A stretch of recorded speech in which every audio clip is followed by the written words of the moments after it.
আসসালামু আলাইকুম। আশা করি সবাই ভালো আছেন। আমিও আলহামদুলিল্লাহ ভালো।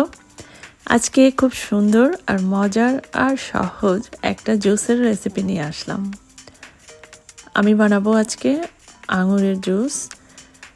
আর এটা কিভাবে বানাচ্ছি সেটা আপনাদের সাথে এখন একটু শেয়ার করব আমার কী কী লাগবে। প্রথমত আমি লাল রঙের আঙুর সেদ্ধ করে নিয়েছি অল্প একটু চিনি দিয়ে। সেই জুসটা একটা ছাঁকনি দিয়ে ছেঁকে নিয়েছি। এরকম একটা আইস কিউব ট্রেতে রেখে নিলাম। এটা এখন আমি ফ্রিজে ওভারনাইট ফ্রিজ করব, তারপর এটা একদম আইসের মতো হয়ে যাবে। আর এই আইস কিউবগুলো গোলাকার হবে, অর্ধ গোলাকার।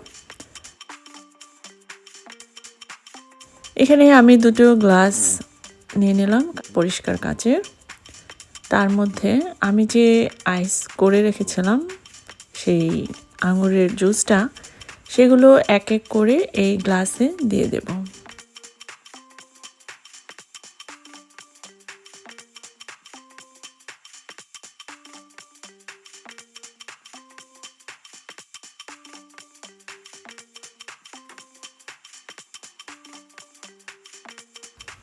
যেহেতু আমার এই আইস কিউবগুলোর সাথে সামান্য কিছু চিনি মেশানো ছিল, সেজন্য আমার এই জুসটা কিন্তু এনাফ মিষ্টি হবে।